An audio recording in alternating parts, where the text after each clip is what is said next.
बिस्मिल्लाहिर्रहमानिर्रहीम अस्सलाम वालेकुम। बेटा प्रीवियस लेक्चर में हम लोगों ने क्वेश्चन नंबर 77 तक चैप्टर नंबर 5 मैथमेटिकल प्रोग्रेशन की डिस्कशन कर ली थी अपनी क्वांटिटेटिव मेथड की बुक में से। तो आज हम लोग 78 टू ऑनवर्ड डिस्कस करेंगे और इंशाल्लाह आज हमारा ये चैप्टर वाइंड अप हो जाना है। 78 क्वेश्चन को अगर आप लोग देखें, बहुत सिंपल सा क्वेश्चन है। देखें भी, डाटा प्रोवाइड डिफरेंट वेज में किया जा सकता है। आई कि आपने आपको कंफ्यूज करने की कोशिश करनी है, लेकिन आपने कंफ्यूज नहीं होना। आप लोग तमाम क्वेश्चन के सॉल्यूशन तक पहुंच सकते हैं। सिर्फ थोड़ा सा आप लोगों को चाहिए एक्टिव माइंड। अब यहाँ पर अगर आप लोग गौर करें ना इस सीरीज के ऊपर, तो आप देखें, अगर फर्स्ट टर्म है ना तो 2 की पावर 1 है, सेकेंड टर्म है तो 2 की पावर 2 है, थर्ड टर्म है तो 2 की पावर 3 है। सपोज अगर ये 50 टर्म होती, 50th टर्म होती 50, तो 2 की पावर 50 होती। और अगर ये n पावर आ रही है तो it means that total number of terms are n। मैं n ही सपोज कर लूंगा और मैंने n टर्म्स का सम बताना है। अब यहां पर ये देखा जाता है बेटा, अगर पावर में आ रहा हो ना तो फिर आपके पास अरिथमेटिक प्रोग्रेशन नहीं बनता, ज्योमेट्रिक प्रोग्रेशन है। अगर इस चीज को वेरीफाई करना हो भाई, आप इन टर्म्स को लिख सकते हैं इस तरह से, 2 2 2 4 2 क्यूब। तो यहीं से आपको पता चल रहा है कि डिफरेंस तो सेम है ही नहीं। तो रेशो को चेक करेंगे, तो 4 डिवाइडेड बाय 2 2, 8 डिवाइडेड बाय 4 तो कॉमन रेशो की वैल्यू हमारे पास क्या आ गई यहां से। अब देखिए, रेशियो का जो आंसर है ना हमारे पास, वो ग्रेटर देन 1 है। तो अगर रेशियो का आंसर ग्रेटर देन 1 हो तो ज्योमेट्रिक प्रोग्रेशन के अंदर सम फाइंड करने का हमारे पास फार्मूला होता है first term into r raise to power n minus 1 divided by. अब बेटा यहां पर अगर आप लोग गौर करें तो a की वैल्यू का पता है आपको, 2 इनटू r की value raise to power number of terms r minus divided by 2 minus 1। और क्या आप बताएं, 2 माइनस 1 इज इक्वल टू 1। क्या मुझे लिखने की जरूरत है? तो अगर ये ना भी लिखूं तो कोई फर्क नहीं पड़ता। तो सम क्या आ जाएगा हमारे पास, 2 into 2 raise to power n minus 1। ये मेरे पास आंसर आ जाए। ऑलराइट, ये बात क्लियर होगी सब बच्चों को। अच्छा नेक्स्ट देखें, sum of an infinite geometric series. अच्छा, क्या मुझे बता सकते हैं इसका फार्मूला हमारे पास क्या था? शाबाश, सम ऑफ इनफाइनाइट सीरीज। और वो ज्योमेट्रिक प्रोग्रेशन में ही होती है जिसमें r की वैल्यू लेस देन 1 हो। तो उसका फार्मूला क्या होता है, a over 1 minus r। Okay, अब ये फार्मूले का हमें पता चल गया। अब कहता है exist only if condition on common ratio is.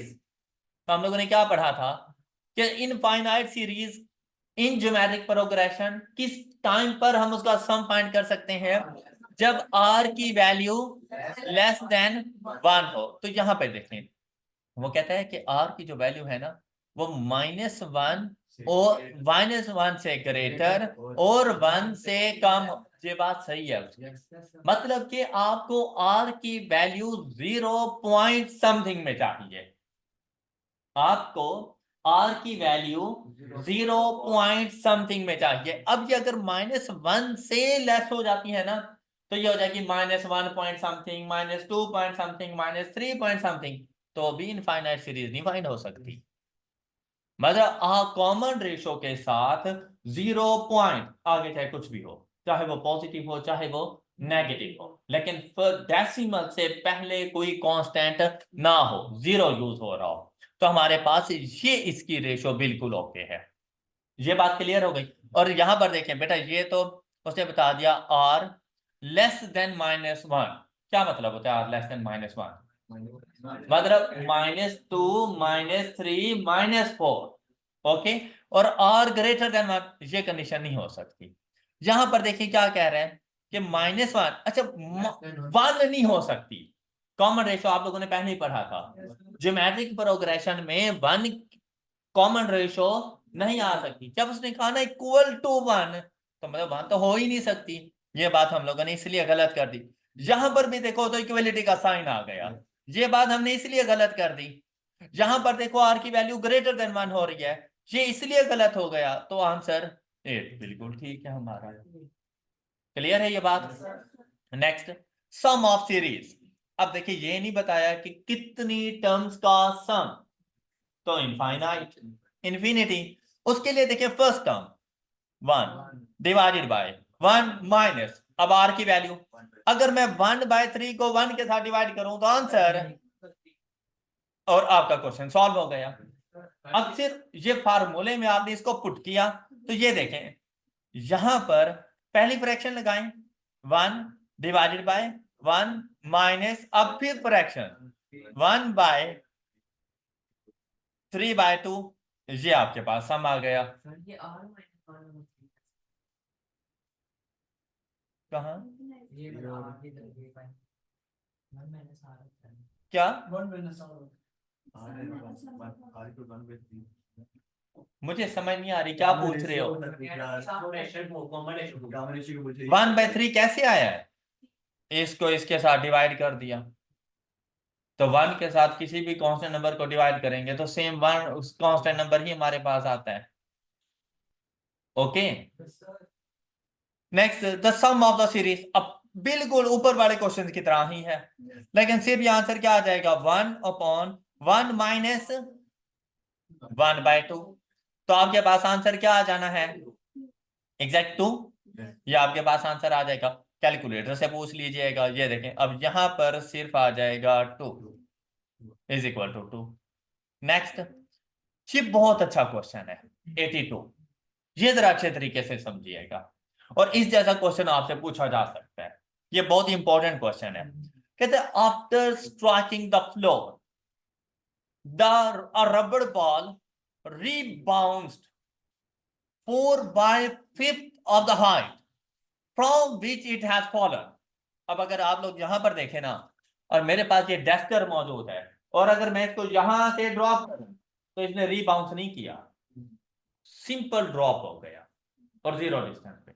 लेकिन अगर यहीं पे मेरे पास एक बॉल होता, रबड़ बॉल, और मैं यहां से बगैर फोर्स, देखिए अगर आप फोर्स लगाएंगे ना, बात को समझें, अगर आप एक स्पेशल हाइट मेरे पास मौजूद है, अगर मैं वहां से उसको ड्रॉप करूंगा ना, मैंने सिर्फ उसको छोड़ना है, मतलब मैंने उसको बाउंस नहीं करवाना, मैं सिर्फ अगर वहां से ड्रॉप कर दूं तो बेटा वो उतनी हाइट नहीं लेगी बॉल, उससे कम पर रीबाउंस आएगा। फिर नेक्स्ट बाउंस उससे कम पर होगा, थर्ड उससे कम पर, तो एक बाउंस ऐसे आएगा कि वो जमीन के साथ लग जाए, कि फिर वो बाउंस नहीं करेगी। लेकिन अगर मैं यहाँ पे फोर्स लगाता हूं ना, और मेरी हाइट सपोज इतनी 10 मीटर समझ लो, इतनी है, तो वो 10 मीटर तक नहीं आनी, उससे ऊपर जाएंगे। तो यहां पर जो आपने बाउंस करवाना है ना, वो सिर्फ आपने अपने हाथों से रबर बॉल को छोड़ना है। क्लियर? तो वो कहता है कि अगर सपोज आप इसको 100 मीटर की हाइट से छोड़ते हैं ना, तो नेक्स्ट हाइट वो अपनी ओरिजिनल हाइट का 4/5 लेती है। 100 मीटर है तो उसके बाद उसने 80 मीटर पर आना है, फिर नेक्स्ट बाउंस 80 का 4/5 आएगा, फिर नेक्स्ट उससे कम वैल्यू हमारे पास आती जाएगी। ये अंडरस्टैंडिंग हो गई आप लोगों को? अच्छा, अब देखो क्वेश्चन में क्या कहता है कि उसने बाउंस बैक कितना करना है, रीबाउंस होगा उसका 4/5 किसका, तो कहता है head of the height from which it has, कि अगर सपोज मैं उसको 10 मीटर की हाइट से गिराता हूं, तो उसके बाद उसने 10 मीटर का 4/5, मतलब 10 multiplied by 4/5 is equal to, उसने 8 मीटर पर आ जाना है। 10 मीटर के बाद उसने 8 मीटर पर आ जाना है। अब अगर 8 मीटर के बाद उसने फिर से रिबाउंस करना है, दोबारा से वो 4/5 होगा। अब 4/5 8 का नहीं होना, 8 का 4/5, तो 8 को जब आप लोग मल्टीप्लाई करेंगे 4/5 से, तो 6.4 मीटर। ऑलराइट, तो वो हम लोग अब कैलकुलेट कर लेंगे।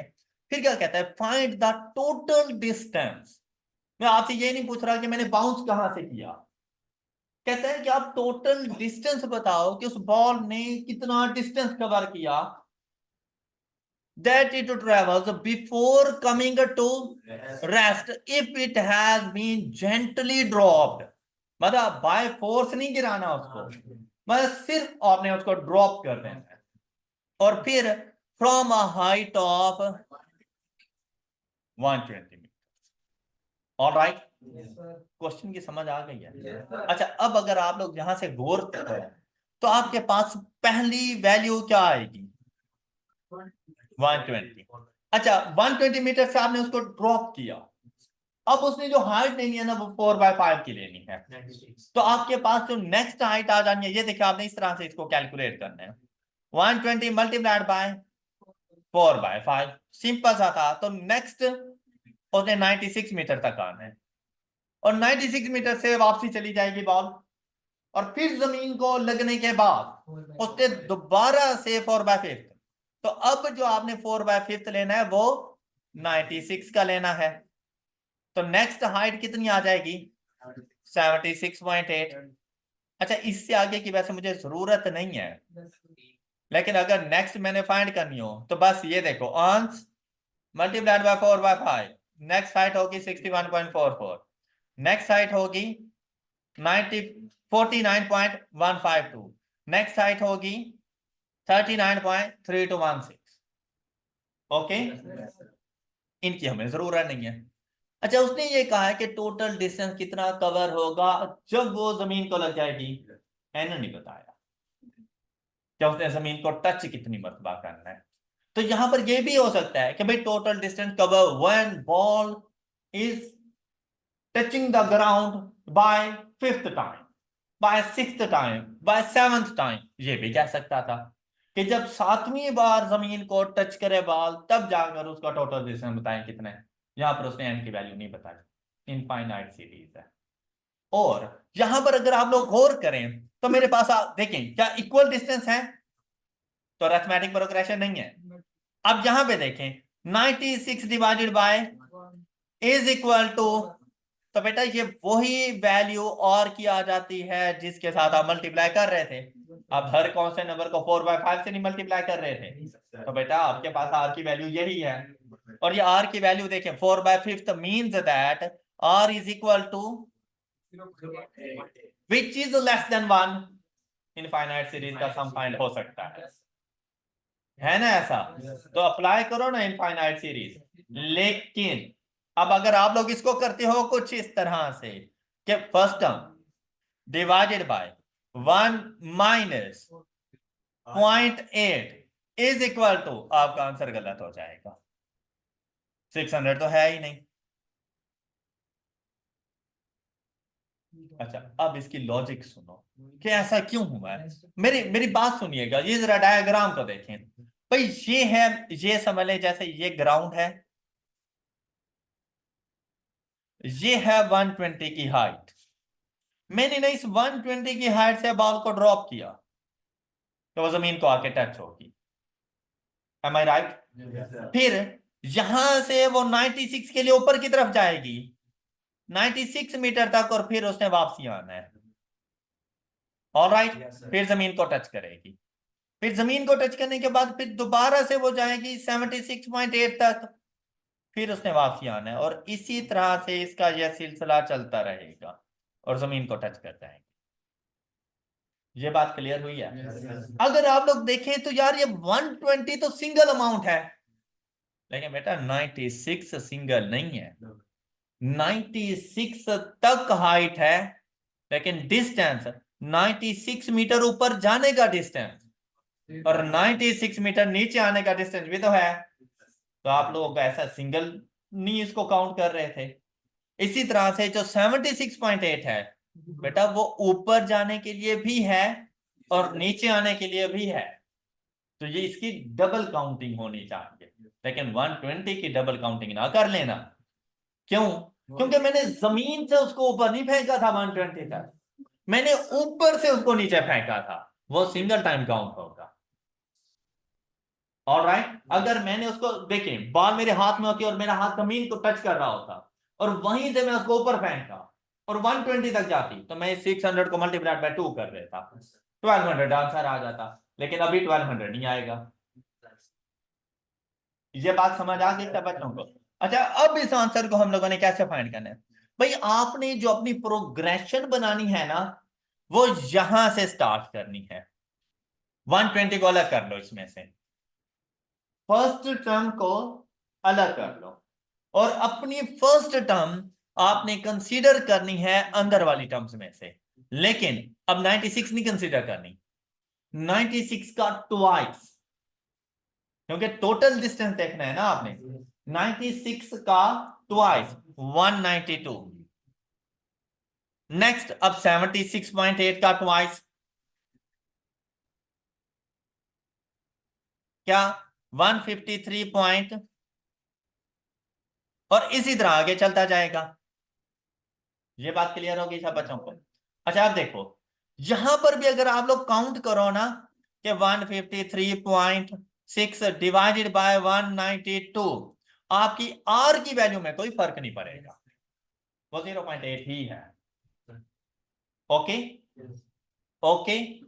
अच्छा, अब इसके ऊपर बेटा इनफाइनाइट सीरीज लगाएंगे, तो जो हमारी फर्स्ट टर्म है ना वो 192, जो फर्स्ट टर्म है 192, मतलब आपने 120 को प्रोग्रेशन से अलग कर लेना है, और अपनी प्रोग्रेशन इससे आगे से स्टार्ट कीजिएगा, और डबल अमाउंट के साथ स्टार्ट करना है। डबल अमाउंट के उसके लिए आपने ऊपर जाने का डिस्टेंस भी काउंट करना है, और सेम नीचे आने का डिस्टेंस भी काउंट करना है। तो यहां पर देखिए 192 1 minus 0.8 and the answer is, इसका सम है 960। लेकिन ये 960 सम बेटा यहां से ऑनवर्ड है, इसमें आपने प्लस कर देनी है first distance, and the answer is 1080। ये बात सब बच्चों को क्लियर हो गई? क्वेश्चन की लॉजिक की समझ आ गई? अच्छा, अब यहीं पे इसका दूसरा सॉल्यूशन देखो, जो कि इससे ज्यादा इजी हो सकता है। यहीं पर इसका दूसरा सॉल्यूशन जो कि इससे ज्यादा इजी हो सकता है। जैसे अभी ये जो ऊपर वाली प्रोग्रेशन थी, आपने बिल्कुल इसके मुताबिक सॉल्व करना है बेटा। क्यूएम के क्वेश्चंस को सॉल्व करने के लिए आपका एक्टिव माइंड होना बहुत जरूरी है, अदरवाइज क्वेश्चन नहीं सॉल्व होते। आपको वहां पर बैठे हुए सिर्फ फार्मूलाज का जानना जरूरी नहीं है, फार्मूलाज को अप्लाई कैसे करना है ये जानना ज्यादा जरूरी है, कि मैंने उसको अप्लाई कैसे करना है। अब यहां पर देखें, भाई आप कर लें इस सारी सीक्वेंस का सम फाइंड कर लें। जैसे अभी थोड़ी देर पहले हमने किया, first term 120 divided by 1 minus 0.8, 600, ऐसे ही है ना। फिर फौरन याद आया कि यार ये 600 में आपने ऊपर भी जाना है नीचे भी आना है, मल्टीप्लाइड बाय 2, 1200। फिर पता चला यार 120 का डबल नहीं था, वो माइनस कर दो 1080। क्लियर? अब आपके पास दोनों मेथड मौजूद हैं, कि अगर आप लोग थोड़ा सा एक्टिव माइंड होकर काम करें तो आपको ये सोल्यूशन समझ आ सकता है। अदरवाइज फर्स्ट टर्म को प्रोग्रेशन से अलग कर दो, उसको सम में बाद में जाके ऐड करना, और नेक्स्ट के ट्वाइस आपकी प्रोग्रेशन बनती जाएगी। अब कोई इश्यू इस क्वेश्चन में? हो जाएंगे ऐसे क्वेश्चन सॉल्व? गुड, शाबाश। अब हम लोग चलते हैं नेक्स्ट क्वेश्चन की तरफ। अच्छा, नेक्स्ट क्वेश्चन देखें, कहता है company manufacturer produced of a product in the first week. He wishes to plan his production and is considering the following option: increase production by each week, computed the following output in 20th week and total output of first। अच्छा बात सुनिएगा बेटा, AP GP में difference क्या होता है? ठीक है भाई, दोनों में इंक्रीज या डिक्रीज आता है, एम आई राइट? लेकिन अगर वो इंक्रीज या डिक्रीज एब्सोल्यूट वैल्यू का है, क्या मतलब कि अगर आपको एक्चुअल वैल्यू गिवन है कि इंक्रीज कितने का आया, डिक्रीज कितने का आया, जैसा कि इस क्वेश्चन में 80 यूनिट का इंक्रीज, मतलब यह है कि अब अगर 1200 हैं तो नेक्स्ट वाले 1280, उससे नेक्स्ट वाले 1360, कि सिर्फ 80 इंक्रीज करना है। तो कांस्टेंट वैल्यू हो गई है, तो आपके पास एपी है। इसी तरह अगर ये डिक्रीज भी कर देता तो मैं 1120 फिर 1120 से 1040 की तरफ आ जाता, तब भी कौन, इसे कहा जाता है एब्सोल्यूट चेंज, मतलब एक्चुअल चेंज हमारे पास इतना है। ऑलराइट, यही इंक्रीज डिक्रीज अगर आपको इन टर्म्स ऑफ परसेंटेज बता दें, अगर यही increase decrease in terms of percentage या इसे कहा जाता है रेट ऑफ चेंज, या अगर आपसे कहे कि प्रोडक्शन इज इंक्रीज्ड बाय 10%, तो फिर ज्योमेट्रिक प्रोग्रेशन। जब कहते हैं production is increased by 80 50 100 percentage नहीं है, तो फिर अरिथमेटिक प्रोग्रेशन। लेकिन अगर आपसे कहते हैं प्रोडक्शन इज इंक्रीज्ड बाय 10% 5% 20%, या डिक्रीज्ड बाय 8%, परसेंटेज का वर्ड आ जाए तब ज्योमेट्रिक प्रोग्रेशन है। ऑलराइट, अब अगर आप लोग गौर करें ना 83 एंड 84 दोनों सेम सेम क्वेश्चंस हैं, सिर्फ फर्क किस बात का है, ऊपर 80 का इंक्रीज है और नीचे 5% का इंक्रीज है, ऊपर वाला अरिथमेटिक प्रोग्रेशन, नीचे वाला ज्योमेट्रिक प्रोग्रेशन। ये बात क्लियर हो गई, राइट? अच्छा, अब अगर यहां पर देखो तो भाई फर्स्ट टर्म गिवन है, ऑलराइट, और ये 80 का इंक्रीज है तो बेटा डिफरेंस पॉजिटिव है, ये डिफरेंस की वैल्यू है। डिक्रीज होता तो डिफरेंस नेगेटिव में आ जाता। ये बात ओके है? अच्छा, अब उसने क्या पूछा आपसे, कहता है मुझे 20th वीक की प्रोडक्शन आउटपुट बताओ, मतलब कि 20th टर्म बताओ। तो हम लोग क्या करेंगे इसके लिए, ये देखें 20th टर्म, nth टर्म का फार्मूला a प्लस n-1, अब n की वैल्यू है 20, तो 19 इंटू डी। तो ये देखो ये आपका क्वेश्चन 2720। अब यहां पे देखो 2720 यहां पर है, क्या इसके अलावा कहीं 2720 है? ये हमारा आंसर है। अगर ये 2720 किसी और ऑप्शन में भी मौजूद होता तो मैं जाके सम भी फाइंड करता, लेकिन अब मुझे सम फाइंड करने की जरूरत नहीं है, कंफर्म है कि सम 39200 है। चेक कर लेते हैं। अब यहां पे देखो कहते हैं आउटपुट ऑफ फर्स्ट 20 वीक्स। अब बेटा मुझे फर्स्ट टर्म का भी पता है, मुझे लास्ट टर्म का भी पता है, ये मैंने फाइंड कर लिया है ना अब 2720, तो मैं इसके ऊपर फार्मूला अप्लाई कर सकता हूं n/2, मतलब 10 लिख सकते थे हम लोग यहां पर 2720, सॉरी फर्स्ट टर्म आ जाएगी हमारे पास 1200, क्या बात है, first term plus last term, और आपके पास सम की वैल्यू आ गई 39200। क्लियर? इसके ऊपर डिफरेंस का फार्मूला भी अप्लाई हो सकता है। ओके,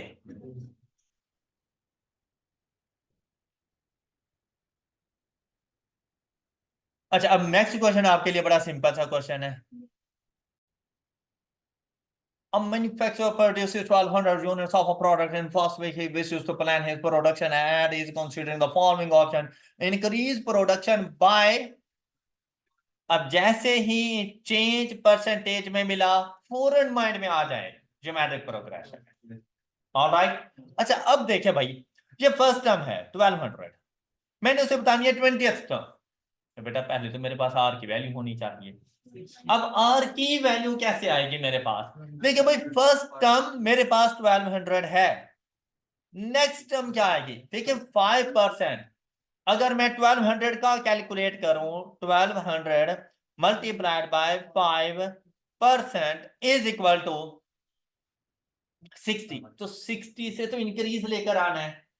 अब वो कितना आ जाएगा बेटा, इसका अब ये मतलब नहीं है कि हर वैल्यू 60 से इंक्रीज होगी। 5% था तो 5% अपनी प्रीवियस टर्म्स का था, 1200 का 5% इज नॉट इक्वल टू 1260 का 5%। इन टर्म्स ऑफ परसेंटेज ठीक है इक्वल नजर आ रहा है, लेकिन इन टर्म्स ऑफ वैल्यू वो इक्वल नहीं है।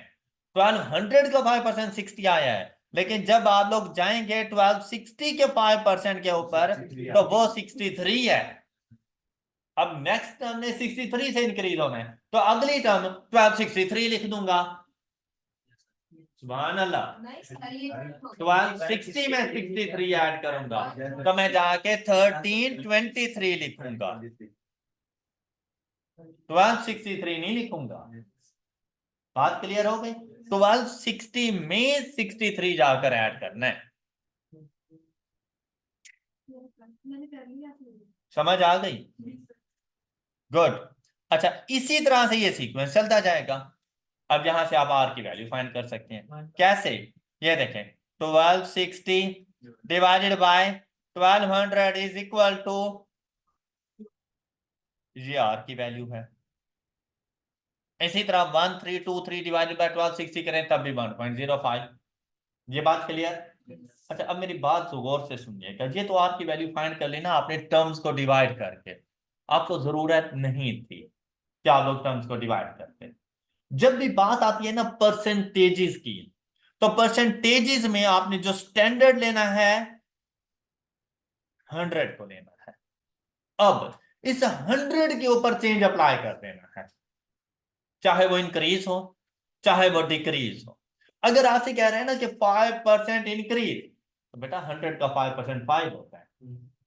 तो अगर मैं 5% इसको इंक्रीज करूं तो आफ्टर इंक्रीज ये 100 क्या बन जाएगा? 105 बन जाएगा। अगर सपोज इसके ऊपर 10% का इंक्रीज होता तो ये वैल्यू क्या बन जाती? 110 बन जाती। अगर इस पे 12% का इंक्रीज होता तो वैल्यू क्या बन जाती? 112 बन जाती। अगर इस पे 20% का इंक्रीज होता तो वैल्यू 120 बन जाती।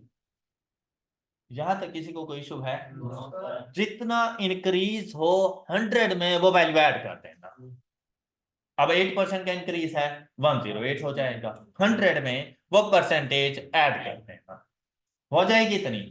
अच्छा, अब ये बात थी परसेंटेजेस की कि भाई 100% और इसमें भी परसेंटेज ही ऐड किया, तो ये 105 भी तो परसेंट बना, 110 भी तो परसेंटेज में आया। आपको पता है कि परसेंटेज का साइन लगाना हो तो हमारे पास मल्टीप्लाइड बाय 100, लेकिन अगर परसेंटेज के साइन को खत्म करना हो तो फिर तो कर दो इसको डिवाइडेड बाय 100। सिर्फ परसेंटेज के साइन को खत्म करने के लिए डिवाइडेड बाय, तो ये आंसर आपके पास कितना आ जाएगा? 1.05। अगर 10% का इंक्रीज होता तो फिर 1.1, आगे जीरो फिर लगाने की जरूरत नहीं है। इसी तरह अगर 12% का होता तो 1.12, 20% का होता तो 1.2। ये आर की वैल्यू है। ऑलराइट, तो आप लोगों को फर्म्स फाइंड करने की जरूरत और टर्म्स फाइंड करने की जरूरत ही नहीं है। क्लियर हो गई बात? First term given a, r की वैल्यू क्या है? जैसे मैंने देखा ना 5% का इंक्रीज है 1.05, 8% है तो 1.8 ना कर देना, वो 80 बन जाएगा 1.08। 12% है तो 1.12, 15% है तो आर की वैल्यू 1.15। क्लियर है ये बात? अच्छा, नेक्स्ट देखो, क्या जरूरी है कि सिर्फ आपको इंक्रीज मिले? डिक्रीज भी हो सकता है, एक्सेप्ट करो उसको। अगर सपोज आपसे कहता है कि 5% का डिक्रीज है तो बेटा वो 100 फिर 95 हो जाएगा। ऑलराइट, फिर 100 अगर डिक्रीज है तो 100 में से माइनस कर दो, इंक्रीज है तो 100 में ऐड कर दो। अगर 5% का डिक्रीज है तो यहां पर क्या वैल्यू आ जाएगी? अगर 10% है तो 90, 12% है तो 15% है तो 20% है तो अब इन टर्म्स ऑफ परसेंटेज है तो आपने इसको 0 पॉइंट में जाके लिख देना है। डिक्रीज होगा तो 0 पॉइंट, इंक्रीज होगा तो 1 पॉइंट। बात क्लियर? ये आर की वैल्यूज हैं विच आर लेस देन 1, तो लेस देन 1 के लिए फार्मूला अप्लाई कर देना जो आपसे पूछ रहे हैं। बात समझ आ गई सब बच्चों को? अच्छा, अब देखिए, अब अपने क्वेश्चन पर आ जाते हैं। तो हमारे क्वेश्चन के मुताबिक आर की वैल्यू क्या बनेगी? 1.05, इंक्रीज था 5% का 1.05। फर्स्ट टर्म क्या थी? 1200। अब क्या करेंगे, कहते हैं 20th वीक, तो ये लो भाई 20th वीक के लिए first term into r raise to power n-1, आपका क्वेश्चन सॉल्व हो गया। 1200 इंटू 1.05, 1.5 ना कर देना, raise to power 19 is equal to 3032.34। यहां पे नजर आ गया, क्या इसके अलावा कहीं और है? बस ये आंसर है। लेकिन अब उसने क्या पूछा, मुझे सम भी बताओ, तो सम बताना कौन सा कोई मुश्किल काम था? क्या करते यहां पर, ये देखें, पहले फ्रैक्शन नोट करें, फर्स्ट टर्म इनटू, अब देखिए आर की वैल्यू ग्रेटर है, आर पहले आ जाएगा, और आर की वैल्यू क्या है, रेज टू पावर जितनी टर्म्स का सम फाइंड कर रहे हो वो पावर में चले। याद रखना यहाँ पर n-1 नहीं है, यहाँ पर r की पावर n। अच्छा, अब इसमें से टोटल में से 1 माइनस करेंगे, और डिनोमिनेटर में 0.05 minus 1 is equal to 39679। Answer match कर गया, क्या बात है। ऑलराइट जी बेटा। 85, company earned a profit of rupees 37,000 in the first year of operation. It is estimated that the profit will increase by 7,000 है, तो मतलब अरिथमेटिक प्रोग्रेशन है, और यही डिफरेंस की वैल्यू है, इंक्रीज हो रहा है तो पॉजिटिव आएगी। और ये 37,000 फर्स्ट टर्म है आपके पास, कहते find the total profit if first 10 years using the method of arithmetic progression. तो अब हम लोग क्या करेंगे, ये देखो 10/2 इंटू 2a। अब देखिए डिफरेंस की वैल्यू गिवन है, तो मैं डिफरेंस का ही फार्मूला अप्लाई कर दूंगा। 2a का आंसर 2 इंटू 37,000 प्लस n-1 9 आ जाएगा,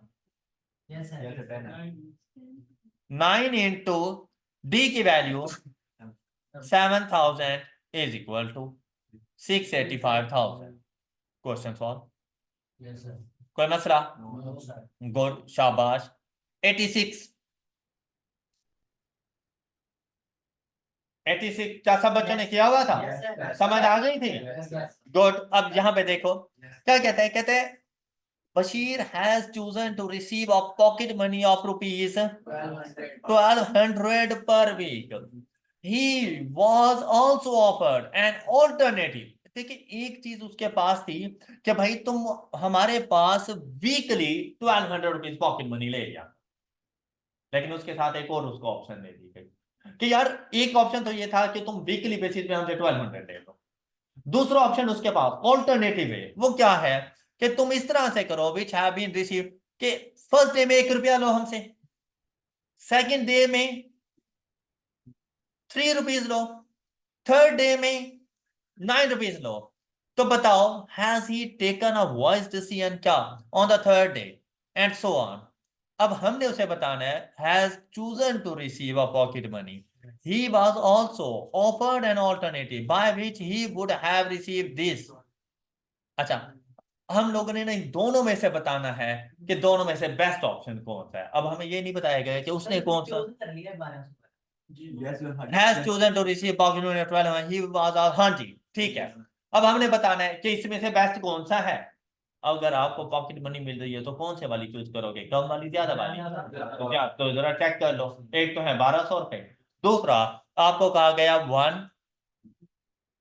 1 के बाद 3, फिर 9, और फिर चलते जाएंगे। तो यही से हमें पता चल गया है कि भाई हमारे पास बेसिकली जो मैट्रिक प्रोग्रेशन बन रहा है, और उसमें हमारे पास आर की क्या वैल्यू आ रही है, कैसे पता चला? 3/1 या 9/3, कॉमन रेशियो का पता चल गया। सम फाइंड करना है, तो एक हफ्ते में कितने दिन होते हैं? तो n की वैल्यू 7 है, इनफाइनाइट सीरीज नहीं है ये आप लोगों के पास। तो हमने ये नहीं कह देना कि भाई n की वैल्यू तो गिवन ही नहीं थी, भाई वीक का बता दिया तो वीक में 7 डेज हैं। हाँ, अब अगर आप ये कहें कि संडे तो सर ऑफ होता है, पता नहीं वो मिले ना मिले पॉकेट मनी, तो भाई अगर ऑफ होता तो तुम्हें बता देता, नहीं बता रहा तो 7 डेज। क्लियर? जाके हम लोग सम फाइंड करेंगे। तो ये देखें फर्स्ट टर्म इनटू और raise to power 7 minus and divided by 3 minus 1 and the answer is, अगर आप इस तरह चलते हैं तो 1093, जबकि इन कलेक्टिवली आपको कितने मिले 12। ऑलराइट, अच्छा अब क्या करना है, हमने इसको क्या उसने एक वाइजली डिसीजन लिया कि उसने 1200 रुपए एक्सेप्ट कर लिया। ओके अच्छा जी,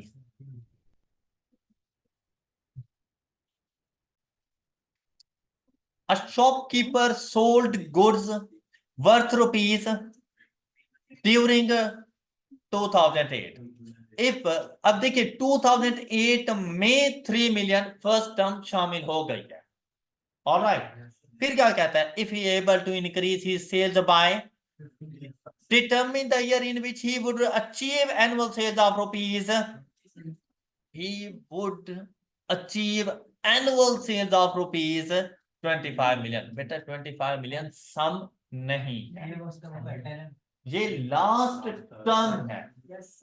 जहां पे बच्चा कंफ्यूज हो जाता है कि वो 25 को सम कंसीडर कर देता है, तो यहाँ पर ये सम नहीं है हमारे पास, ये उसकी लास्ट टर्म है। तो लास्ट टर्म के लिए देखो 25 ऊपर भी मिलियन सी, यहां पर भी मिलियन, हम मिलियन में ही चलेंगे। Last term is equal to a into r की वैल्यू। अब बताएं मुझे आर की वैल्यू क्या आनी चाहिए, 1 point raise to power n-1, और कैलकुलेटर जवाब दे गया कि 16 है, ये जवाब दे गए हैं ना कि भाई 16 है। अब यहां पर देखो 16, अब ये थी थोड़ी सी कॉमन सेंस वाली बात कि बेटा 16 के बाद 18 था, तो मैं 18 को नहीं टिक करने वाला। और यहां पर भी अगर गौर करो, he would achieve annual sales of 25 million, तो मतलब 17th ईयर में वो इस टारगेट को अचीव करेगा, बेसिकली 16 में भी नहीं करता। ठीक, ऐसा रखने का मकसद ये था कि अब आपने 18 को नहीं टिक करना, ऐसी सिचुएशन में आप 16 को टिक कर सकते। देखिए 14 का आंसर आ नहीं रहा, 16 पे थोड़ा सा कम आएगा, 18 पे तो और ज्यादा चला जाना है, जब 18 पे इतना ज्यादा है तो 20 पे तो और ज्यादा चला जाएगा, तो उनको इसलिए नहीं टिक करेंगे। तो हम लोग यहाँ पर 16 को टिक कर देंगे। हाँ अगर यहाँ पे 17 होता तो फिर मैं 17 को टिक करता। बेटा पॉइंट के बाद आ रहा है ना, 17वां साल शुरू हो जाता है, 17 है नहीं तो 17 को नहीं टिक कर सकता क्योंकि है नहीं, 18 को नहीं कर देना टिक, फिर 16 को टिक करना है। आपके पास आंसर क्या आ रहा है, 16 पॉइंट नहीं आ रहा, 1.153 मिलियन 25 x-1।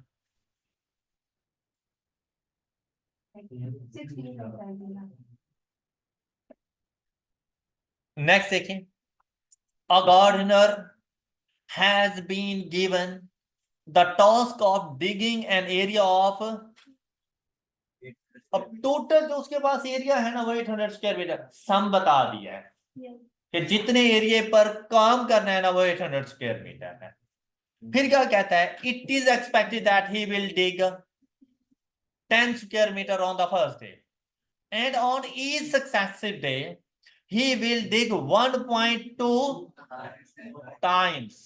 तो मल्टीप्लाई करना है वैल्यू को किसके साथ, 1. तो ये खुद आर की वैल्यू है, टाइम्स में जब बात आ जाए तब भी वो आपके पास आर की वैल्यू है, तो टाइम्स खुद आर की वैल्यू, क्योंकि मल्टीप्लाई 1.2 से करना है, बेसिकली कह रहे हैं 20%, तो अगर 20% को आर में कन्वर्ट करो 1.2। ऑलराइट, फिर देखें on the previous day, find the number of days the gardener will take to complete the task, r की वैल्यू ग्रेटर देन 1। तो सम का फार्मूला अप्लाई करेंगे हम लोग, 800 is equal to fraction first term 10 into R की value 1.2 raise to power x minus 1 over 1.2 minus 1 and answer 15.53। तो अब यहां पर अगर आप लोग देखो अच्छा यार इसको ना यूं कर ले, ये जो हमारे पास ऑप्शन है ना इनको यूं 14, 16, 18 एंड 10 कर। ओके, तो आंसर आपके पास आ जाएगा 16। Question 89, a man got a lottery of rupees 700,000। अच्छा, एपीजीपी में अक्सर आपसे डिसीजन मेकिंग मांगी जा सकती है, क्या हमें बताएं कि हम कौन से ऑप्शंस के ऊपर जाएं। अब देखिए टोटल लॉटरी की अमाउंट कितनी है 700,000। On 15th Feb he paid income tax of 25% on his amount from the remaining amount. तो बेटा 7 लाख की लॉटरी में से 25% आप लोगों ने टैक्स के तौर पर देना है, तो आपको 7 लाख नहीं मिलता। तो इसका मतलब 75% आपको मिलना है। तो आप लोग इसको फाइंड करेंगे 700,000, या तो ये कि 25% कैलकुलेट कर ले, इसकी करके इसमें से माइनस कर दें, या फिर जो अमाउंट आपको मिल रही है वो परसेंटेज लगा दें, तो आपको 5,25,000 में मिलेंगे। ओके, अब आपके पास ऑफर्स आ गई। कहते from the remaining amount he decided to donate 1 paisa. अब आपके पास टोटल अमाउंट कितनी है 525 था, और आपको समझ आ गई कि ये 525,000 कैसे आया, कैसे आया ये 525,000।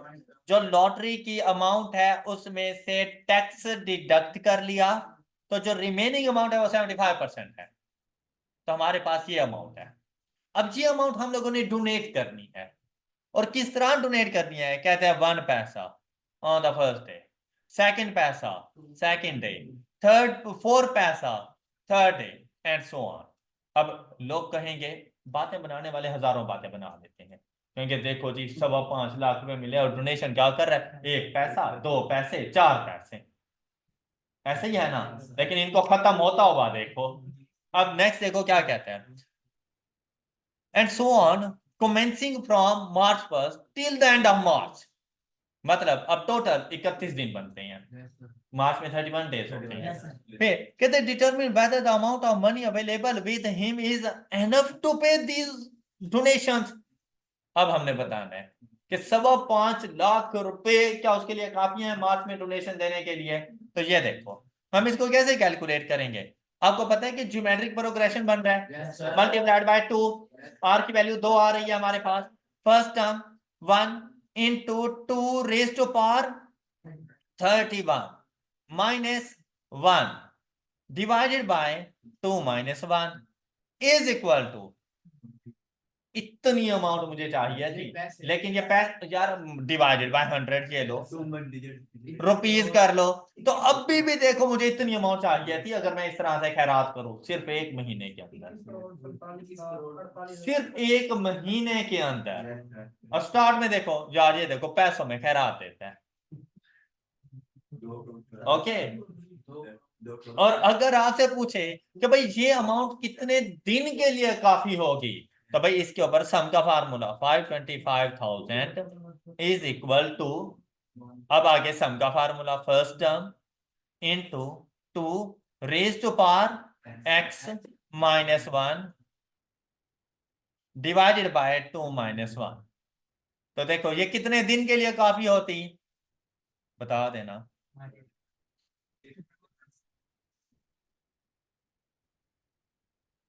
चलो कुछ ही दिन के लिए काफी होगी। ओके, बस यहां पर अब हमारा आंसर क्लियर हो गई बात। अ कंपनी ऑफर्स 2 alternatives 19 दिन के लिए, 19 आ रहा है, चले, for the payment of salary to an executive. अब क्या सैलरी के लिए ऑफर्स करवा दी कंपनी ने, क्या ऑफर है, कहते हैं आइदर वन में रिसीव ₹300,000 पर मंथ, कहते हैं 3 लाख रुपए पर मंथ के ऊपर हमारे पास आ जाओ, या फिर 1 पैसा फर्स्ट डे, 2 पैसा सेकंड डे, 4 पैसा थर्ड डे, 8 पैसा next day, so on rest of month, each day getting double of what he has received 1 day before। Which of the two alternatives should be preferred? Second। Okay, second वाला अभी आपने खुद calculate किया था, same ही तो question था, देखो करोड़ों में बात जा रही थी, यहाँ पर 3 लाख के ऊपर तो बात भी 5 लाख की हो रही थी, तो मैं इसको जाके ऑफर को एक्सेप्ट कर लूंगा। क्लियर? और इसी तरह बेटा हमारी बुक में से मैथमेटिकल प्रोग्रेशन का पोर्शन कंप्लीट हुआ। अब अगर हम लोग आपकी स्टडी टेक्स्ट में से देखें सेल्फ टेस्ट, तो ये कंपैरेटिवली बहुत सिंपल सिंपल है, सिर्फ इसमें से जो टेक्निकल क्वेश्चन है हम उनको डिस्कस करेंगे। ऑलराइट, अच्छा इन क्वेश्चन में से हम लोग देखेंगे ऐसे कौन से कॉन्सेप्ट्स हैं जो हम लोगों ने अभी तक डिस्कस नहीं किया और इस बुक में आ गए। तो अगर आप लोग यहाँ पर देखें ना, ये 3.2 3 टर्म्स आपको बता दी, कहता है कि हमारे पास ये कौन सी प्रोग्रेशन है। तो अगर आप लोग गौर करें ना, -b, यहाँ पर वो b खत्म हो गया और यहाँ पे वो b ऐड हो गया, तो ये तो हमारे पास हमें कंफर्म पता है। और अगर आपको याद हो तो हम लोगों ने ऐसा ही किया था कि आपने जब 3 कंसेक्यूटिव टर्म सपोज करनी हो तो मिडिल की टर्म को a, उसके बाद वाली टर्म को a+d और उससे पहले वाली टर्म को a-d, तो वही कुछ यहाँ पे किया हुआ है। राइट, अच्छा नेक्स्ट क्वेश्चन बोलें। अच्छा अब ये बड़ा सिंपल सा क्वेश्चन है, 1 तो फर्स्ट टर्म, 2 तो थर्ड टर्म, 3 तो थर्ड टर्म, तो nth टर्म। हमने फार्मूला बताना है, तो हम लोग यहाँ पे क्या लिखेंगे, n/2 into first term plus last term, और लास्ट टर्म n है। क्लियर?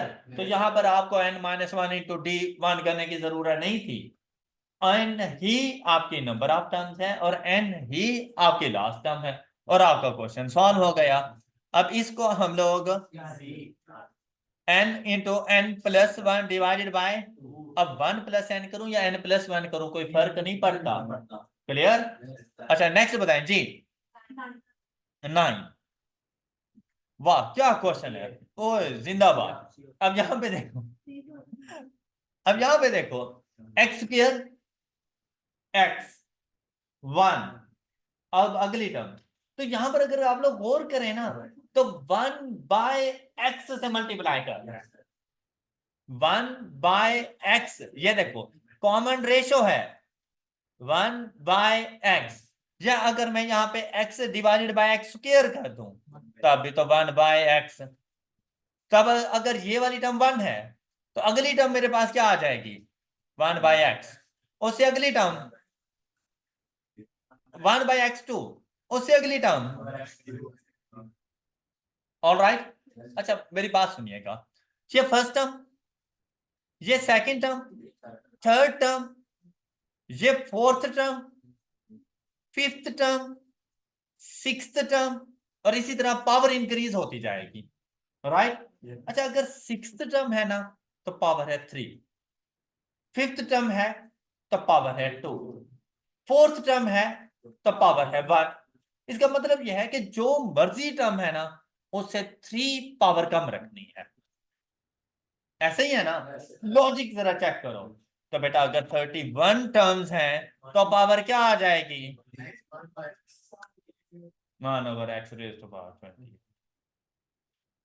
ऑलराइट, नेक्स्ट देखो, ये 3 आपके पास टर्म्स मौजूद है अरिथमेटिक प्रोग्रेशन में, x की वैल्यू तो आप लोगों ने पढ़ा हुआ है, b - a is equal to c - b, तो आपके पास x की वैल्यू आ जाएगी। हो गया था ये। नेक्स्ट बताएं, 15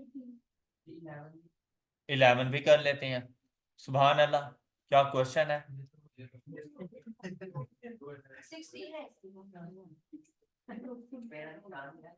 अच्छा नेक्स्ट 16 करना है, 15 कर लेते हैं। अच्छा अब ये 15 भी बिल्कुल वैसे ही है जब जो अभी आप लोगों ने 1/x वाला किया है। तो अगर यहाँ पे देखें ना तो ये 1 डिवाइडेड बाय 1.1 से मल्टीप्लाई कर रहे हैं, 1 डिवाइडेड बाय 1.1 से मल्टीप्लाई कर रहे हैं। अच्छा अब आपने कैसे फाइंड करना है भाई, आपने यहाँ पे नहीं परेशान हो जाना। ये देखिए second term as it is अपने पास लिखो, 1 डिवाइडेड बाय 1.1 का इसको डिवाइड कर दो, रेशो फाइंड करने के लिए डिवाइड किया जाता है। इससे फर्स्ट टर्म क्या है, 1/1.1 इज इक्वल टू, अच्छा ये जो आपके पास आया 0.909, या ये जो आपके पास 10/11 आ गया, तो ये बेसिकली आपके पास बन जाता है 1/1.1। ऑलराइट, ये बात समझ तो नहीं आई ना? अब अगर मैं ये देखो 10/11 है ना, इसको यहां पे देखो 1/1.1 इज इक्वल टू, क्लियर, बात समझ आ गई? अब ये आपके पास बेटा आर की वैल्यू आ गई जो कि लेस देन 1 है। आपने सम ऑफ इनफाइनाइट सीरीज बताना है, तो बस क्वेश्चन तो सॉल्व हो गया। Fraction 1/1.1 divided by 1 minus 1/1.1 is equal to, clear? भाई जहां पे जितनी मर्जी फ्रैक्शन है आप वहां पे उतनी मर्जी फ्रैक्शन लगाते जाओ अपने पास, और आपके पास आंसर आ गया जी 16। फर्स्ट टर्म अरिथमेटिक प्रोग्रेशन 14 है, the sum of the first 5 terms and the first 10 terms are equal in magnitude but opposite in sign, the third term of arithmetic progression is. बड़ा जबरदस्त सा क्वेश्चन है, कमाल question है। अच्छा आपसे क्या कहता है, पहली टर्म बता दी कि 14 है। अच्छा फिर कहता है कि यार फर्स्ट 5 टर्म्स का सम और फर्स्ट 10 टर्म्स का सम मैग्नीट्यूड में इक्वल है, मतलब अगर एक 50 है ना तो दूसरा भी 50 है, लेकिन साइन अपोजिट है कि अगर एक पॉजिटिव है तो दूसरा नेगेटिव है। बस इतना था। पर अच्छा ये नहीं बताया कौन सा पॉजिटिव और कौन सा नेगेटिव। आपने अपनी मर्जी का कोई भी कर लो, आंसर सेम आ जाएगा। अब यहां पे क्या कहता है कि फर्स्ट 5 टर्म्स का सम S5 इज इक्वल टू है S10 के बट अपोजिट इन साइन। तो यही काम आप यहां पर फार्मूला अप्लाई कर दो। S5 का फार्मूला आप लोग क्या अप्लाई करोगे जी बताएं? 5/2, क्योंकि 5 का तो पता है ना, तो फिर वहां पे n ना लगाओ। 5/2 इंटू 2a, बेटा a की वैल्यू पता है, प्लस n-1 4 इंटू, ये बात क्लियर हो गई? तो देखो सिर्फ d मिसिंग है, is equal to -10/2 into 2a 28 plus n-1, clear? अब यहां से d की वैल्यू फाइंड कर लें।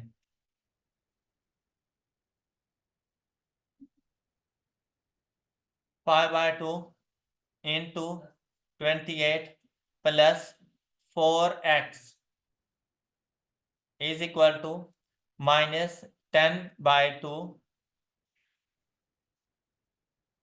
28 प्लस 9d shift solve equal to then d is, ऐसी चीज आ जाए तो ये देखो, ये देखो फ्रैक्शन में कोशिश करो, क्योंकि डेसिमल में लोगे ना तो आपके पास आंसर को राउंड ऑफ करना पड़ेगा, तो फिर फ्रैक्शन में ले लो, फ्रैक्शन में कंप्लीट आंसर आपके पास आएगा।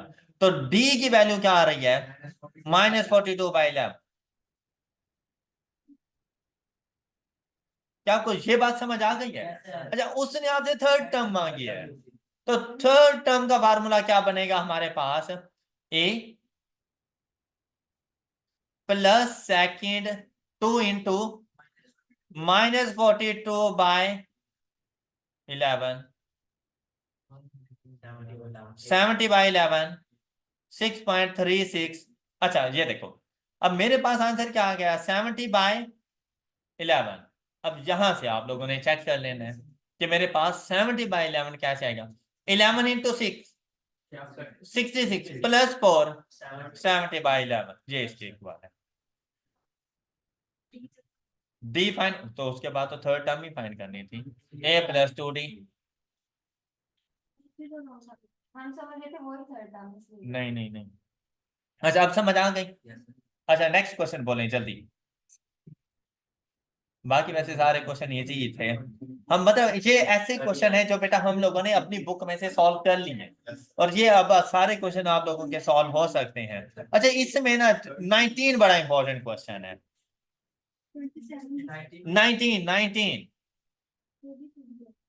19 बड़ा मजे का क्वेश्चन है। ये ऐसे ही है जैसे रबड़ बॉल को आपने बाउंस करवाया था, ये कुछ उससे मिलता जुलता क्वेश्चन है। जरा गौर से सुनिएगा, और ये इंपॉर्टेंट है question, exam point of view के मुताबिक बहुत इंपॉर्टेंट क्वेश्चन है। आपसे कहता है कि एक एम्प्लॉयज की जो सैलरी है वो 3000 रुपीज पर मंथ है and he would get an increase of ₹100 per year in his monthly salary. भाई सैलरी पर मंथ मिलनी है लेकिन इंक्रीज पर मंथ नहीं है। सैलरी में इंक्रीज आफ्टर ईयर होता रहता है, हर महीने की सैलरी इंक्रीज नहीं हो रही। अब फिर देखें हमारे पास, कहते हैं the total amount which you received in 25 years and the monthly salary in the last year are. कब भुगतान हम लोगों ने। अच्छा बेटा क्वेश्चन में ना आपके पास ये कुछ इस तरह से मेंशन होगा 3000 डैश 100 डैश 10,000। मैंने अपनी तरफ से अगली अमाउंट सपोज कर दी इस तरह। इससे कहा जाता है पे स्केल। इसको कहा जाता है जब कभी किसी गवर्नमेंट एम्प्लॉयज का कोई एग्रीमेंट होता है और उसके पास लेटर आता है तो उसके ऊपर ये पे स्केल मेंशन होता है। इसका मतलब ये होता है कि भाई आपकी बेसिक पे 3000 रुपीज है जो अब हम आपको देंगे। उसके बाद जो सेकंड वैल्यू है वो शो करती है एनुअल इंक्रीज को, कि आपकी सैलरी में जो एनुअल इंक्रीज आना है वो 100 रुपीज का आना है। क्लियर। और जो लास्ट टर्म आपको दी गई है 10,000 उसका आपके क्वेश्चन के सोल्यूशन से कोई ताल्लुक नहीं है। लेकिन इसका मतलब यह होता है कि भाई जब तुम रिटायर हो गए ना 25 साल के बाद तो तुम्हारी अगर मैक्सिमम सैलरी हुई तो वो 10,000 रुपए तक होगी, इससे ज्यादा नहीं होगी। ऑलराइट, लास्ट टर्म का हमसे कोई ताल्लुक नहीं है। उससे पहले फर्स्ट मंथ की सैलरी और 100 rupees after a year increment है। क्लियर, बात समझ आ गई। अच्छा अब यहां पर देखें, आप लोग देखें बेटा मंथली सैलरी एक साल में मैंने 12 मरतबा रिसीव करनी है 3000 रुपीज, फिर जाकर मुझे 3100 रुपए मिलने हैं और वो 3100 रुपए फिर मैंने 12 मरतबा रिसीव करने हैं हर महीने। साल कंप्लीट होगा फिर 3200 होनी है सैलरी और वो फिर 3200 12 मरतबा मुझे मिलेगी। ऑलराइट, ये बात समझ आई है। अच्छा अब आपने क्या करना है, जब सीक्वेंस बनाना है ना आपने देखना है कि फर्स्ट ईयर में किसी क्या सैलरी मिलनी है मुझे। फर्स्ट ईयर की मेरी सैलरी 3000 रुपीज रहेगी हर महीने। फर्स्ट ईयर के हर मंथ की salary 3000 rupees. Alright, second year की 3100, थर्ड ईयर की and up to 25th year. 3200 में मेरा गुजारा नहीं हो रहा था ना तो इसलिए।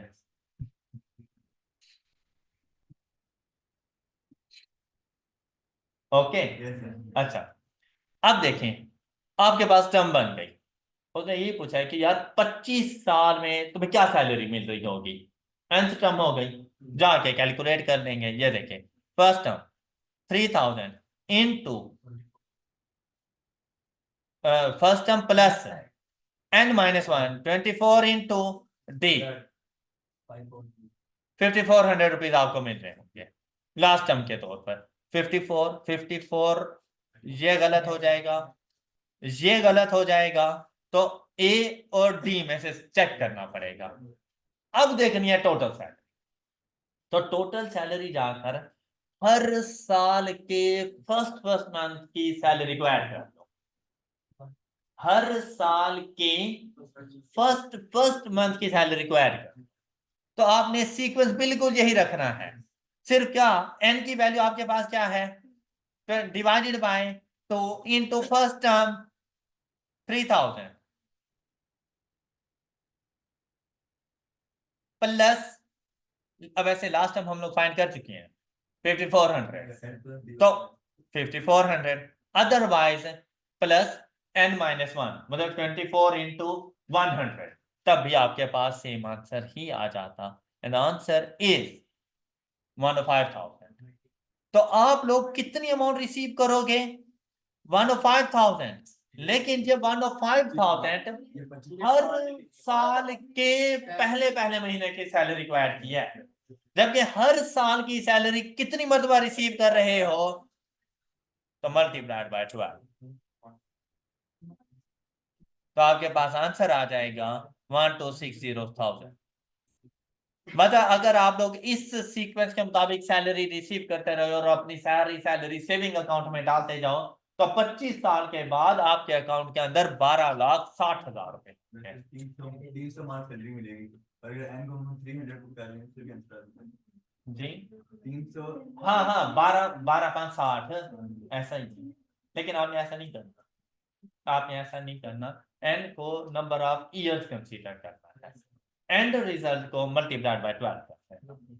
हर महीने की सैलरी को ऐड करते जाओ, एंड पे टोटल सम को मल्टीप्लाइड बाय 12 करते हैं। क्लियर?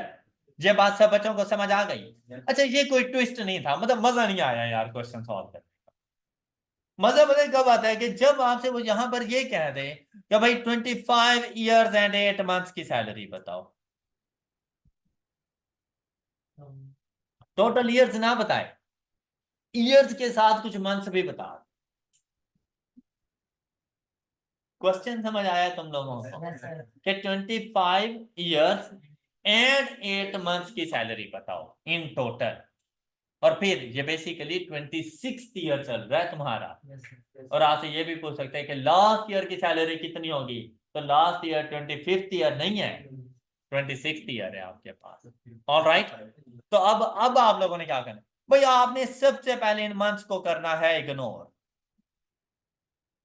कि भाई तुम हो जाओ साइड पर, और इससे पहले जो आपके पास ईयर्स हों उनको बिल्कुल इसके मुताबिक जाके सॉल्व करने हैं कि भाई 25 साल का टोटल ये है। ओके, अब उसके बाद देखो कि भाई 26th ईयर की मेरी सैलरी कितनी होगी, तो 26th ईयर की मेरी सैलरी कैसे आ जाएगी, ए प्लस 25 इंटू डी। ये है आपके पास 26th ईयर की सैलरी जो आपको जी हाँ। अब देखो जो आपको 8 मर्तबा मिलनी है इसको मल्टीप्लाइड बाय 8, 44। अब इसको इसमें जाके ऐड करते हैं, प्लस 1260,000 1304, फिर आपके पास ये आंसर आ, क्या पॉइंट क्लिक कर गए? Good. अच्छा बेटा, बाकी सारे क्वेश्चन कहीं पे ऑल्टरनेटिव मेथड था, आप लोग इजीली इसको सॉल्व कर सकते हैं।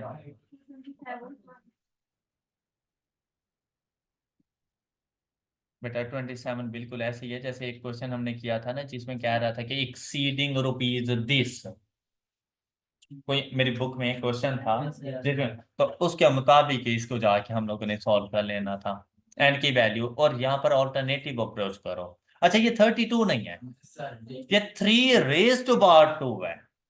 इसको इसको ठीक कर ले इस क्वेश्चन को, 1 3, उसके बाद ये 32 नहीं है, 3 रेज़ टू पावर 2 मतलब 9, और ये ज्योमेट्रिक प्रोग्रेशन है जिसमें आर की वैल्यू आपके पास 3 है। अब आप लोग इस क्वेश्चन को सॉल्व कर लेंगे और ऑल्टरनेटिव मेथड अप्लाई करें, जिसमें आंसर 7,000 से कम है उसको कैंसिल कर दें, जैसे ही पहला आंसर ऐसा है जिसमें 7,000 से ज्यादा हो उसको टिक कर देना। 39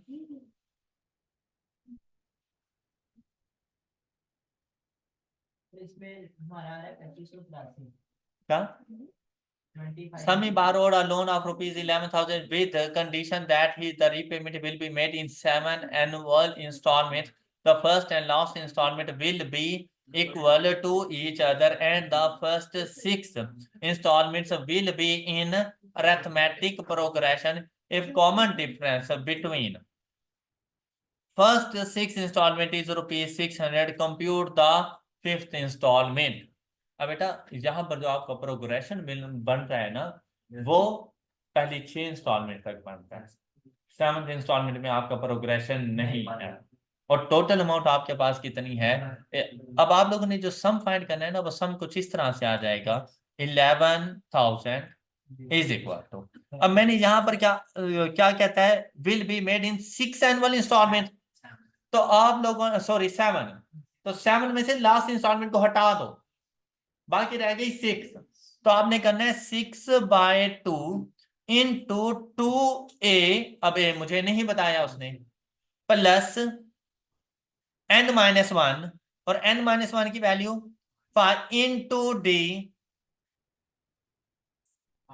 अच्छा, अब सिर्फ इसको नहीं सॉल्व करना, ये तो 11,000 नहीं बनेगा जी, क्योंकि ये 6 इंस्टॉलमेंट का सम है। इसमें लास्ट इंस्टॉलमेंट ऐड करो जो कि आपकी फर्स्ट इंस्टॉलमेंट के इक्वल है।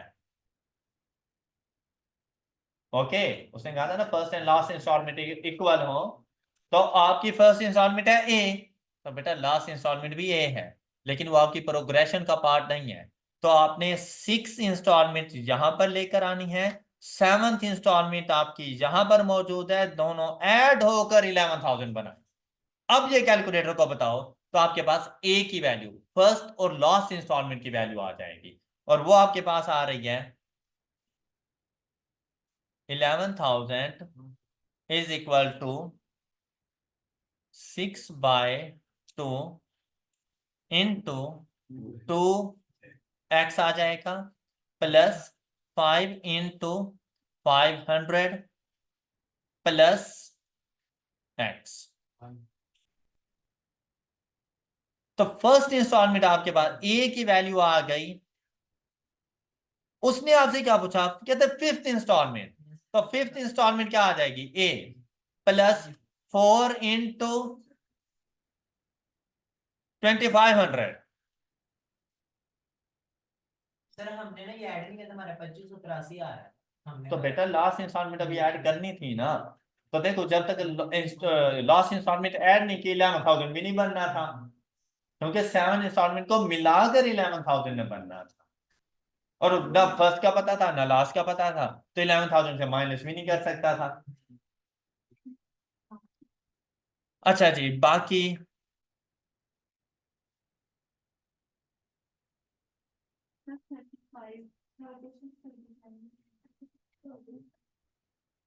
बेटा वैसे अगर अब इन क्वेश्चंस को सॉल्व जाके करो ना, जैसे आज हम लोगों ने पैसों वाले क्वेश्चंस किए हैं, तो ये क्वेश्चन अब हो जाने हैं हमसे सॉल्व। ये आप मुझे इसलिए बता रहे हैं क्योंकि जब आपने किए थे तब तक मैंने ये कॉन्सेप्ट पढ़ाया नहीं था, तो आपसे नहीं हुए थे।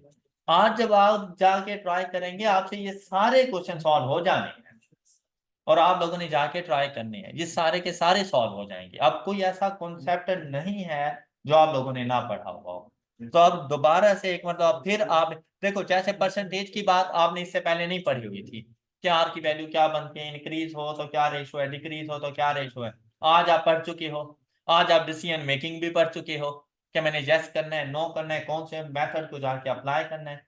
तो अब जाकर इन तमाम क्वेश्चन को ट्राई करो, ये सारे क्वेश्चन आपसे सॉल्व हो जाएंगे। फिर भी कोई इशू होगा तो हम लोग डिस्कस कर लेंगे। Okay, that's all for today. अपना ख्याल रखिएगा। अल्लाह हाफिज।